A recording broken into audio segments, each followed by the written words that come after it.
Hello everybody and welcome to this guide and tutorial for the golden shot. Difficulty level is medium and I will take you through 5 shots where 3 of them are hole-in-ones and how to stock up with some kingmakers, but then hopefully getting some good cards. But before we do that, make sure that you do subscribe to the channel, also hit that like button and also turn on the notifications. You can get the ultimate tournament guide for pro, expert and master. We will be doing a master qualifying round guide for all patrons regardless of what patron package you do have, so make sure you sign up and check it out. You can also get our exclusive tour text guide for those of you that do want to focus on tour play and learn that way. When it comes to the medium version here of the golden shot, we're gonna play Santa Ventura, and as you all know, they are reshuffling the medium versions, all the time really. And Santa Ventura we had for around 2 months ago, but it's time to relive it with some nice videos, some better quality here on the screen. You can get the Onyx Chest for the hole-in-one, a Fire Chest for the yellow ring, Scarlet Chest for the red ring, Topaz Chest for the light blue ring, and then Asia Chest for the dark blue ring. Press the question mark on the top right to get to the frequently asked questions about the golden shot. Press the button contact us, no, not there, to send in a ticket to the Golf Clash support. We're gonna play with a golden long iron every single time. Maximum distance with a 20% over adjustment. You can see the VPR table on the right hand side. Obviously, you will find all that information in the text guide that we're gonna take a look at in the end. Landing position is important, and here it's very important that you do not add spin until you have found your spot. And the reason for that is if you add spin, you will not be able to see the ball guideline position as we do have there on the screen. So what we want to look at is bottom of the yellow ring by the start of the fringe with the ball guideline pointing towards the hole. Again, don't add any spin or you will screw this up. This is a very simplified way of playing this hole, which I'm enjoying myself because it's easy to find this spot.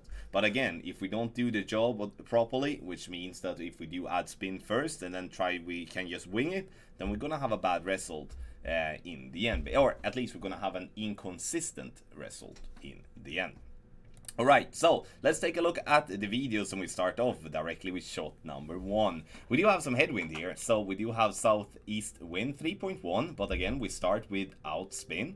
Yellow ring by the fringe line, ball guideline to hole, 3.2 backspin, and we're gonna go with approximately 0.3 left spin. That's at least what it looked like. Could be 0.5 as well, was a little bit hard to see there.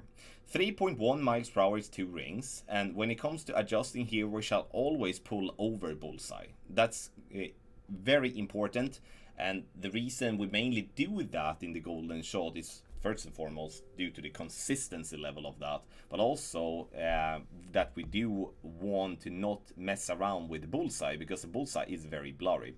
I don't know if we can get much closer and, to both drop the hole-in-one, but then also that we missed the yellow ring to just roll out. So that sucks. Big time. So, boomerang cards, and then we do have some kingmakers in the end. Moving on to the next shot here, 4.2 in southeast wind.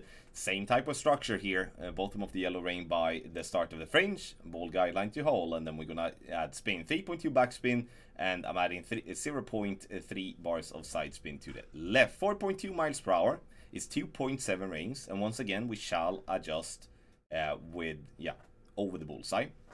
What I would like you to have in mind, you can see there, right? I did adjust into max line, and that sucks. It does. But that's gonna happen if you do have more or less a direct headwind or a high wind towards 4 to 5 miles per hour. If that happens for you, you will have to use a little bit of overpower. I know it's not the thing we want, but you have to do that to compensate for not being able to adjust as high up as you need to when it comes to adjusting for the wind. So we got the Sahara, we got the kingmakers, and honestly, let's hope that you're not getting a direct headwind as we did get that on the video. Now, tailwind and crosswind. We do have northeast wind with more towards crosswind than it is towards tailwind, in my opinion. Bottom of the yellow ring by this fringe line, ball guideline to hold, and we add spin, 4 backspin, or like 3.8 hard time to see there. And then a little bit of left spin. 3.9 miles per hour is 2.5 rings. And once again, we're gonna pull over bullseye to be consistent when it comes to our shot. Nice. Then we're gonna hit perfect. Center the ball is also a very important thing. If you don't center the ball properly and have some accidental curl or overpower or underpower, that's gonna be an issue. Ball right on fringe as we want to. It zooms out or it zooms in, whatever you would like to say it. It's a nice shot for an hole-in-one. And now we know we're gonna get at least some kingmakers, which is awesome. But now we also hope to get some good cards. Rough cutter, the dart, skewer, and castaway. And then we do our wedge club and then kingmaker. So moving on, we do have northwest wind here.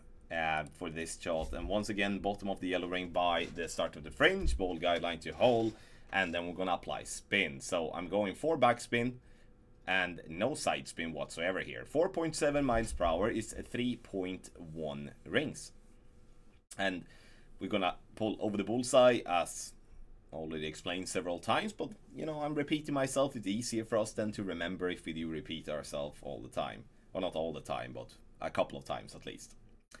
Center the ball, hit perfect, and this ball is gonna be close. And you see here now, it bounces nicely on the fringe. We love when the camera turns like that, and roll that one beautifully in for an hole-in-one. This one here. Fire chest, it is. And then we do have the Apache, we do have Runner, we do have Sand Lizard, B-52, that's a good one, and then 5 kingmakers. Nice. All right, let's move on. And then we do have almost a direct headwind, a little bit of crosswind, but it's a kind of a low wind. So bottom of the yellow ring by the start of the fringe, ball guideline to hole, 3.2 backspin, and I'm using no side spin whatsoever. So 3.5 miles per hour is 2.3 rings, and we're gonna once again pull over the bullseye. You see that I'm going into overpower just slightly. To compensate for that, I'm adding just a click of overpower. You can see that I'm having the bottom of the ball somewhat resting on the top of the teeth that is at the bottom of the ball. Bounce nicely on the fringe there, and then we drop it on the right side. I don't care because it drops. And then we do have the Onyx Chest again to see what we can get here. We're gonna get some kingmakers obviously, but obviously the cards are very interesting as well. Falcon, it's nice, and then we do have some kingmakers. So there we do have it, ladies and gentlemen. Let's take a look at the text guide made by Tony Richardson, as always. And make sure to subscribe to Tony's channel and support him and his job as well. When it comes to the landing spot, bottom of the yellow ring at the start of the fringe, ball guide directly at the hole. This is pre-spin, very, very important to have that in mind. Direct tailwind, 4 backspin, no side spin. And wind coming right to left with tailwind, 4 backspin, no side spin there either.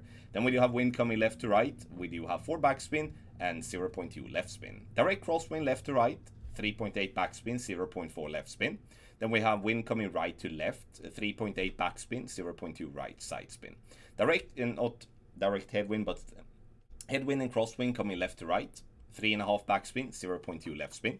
Wind coming right to left with headwind and crosswind, 3.5 backspin, and direct headwind, 3 backspin and 0.1 left spin. And then you have the VPR table on the right hand side. You can find this golden shot text guide on our website golfclashtomnia.com, such as all other content for free. So make sure to check it out. You can also find it in the link in the description down below. Once again, thank you so much for watching. Make sure to comment in the comment section below and let us know how it went for you in the golden shot. Once again, thank you and good luck in your Golf Clash game.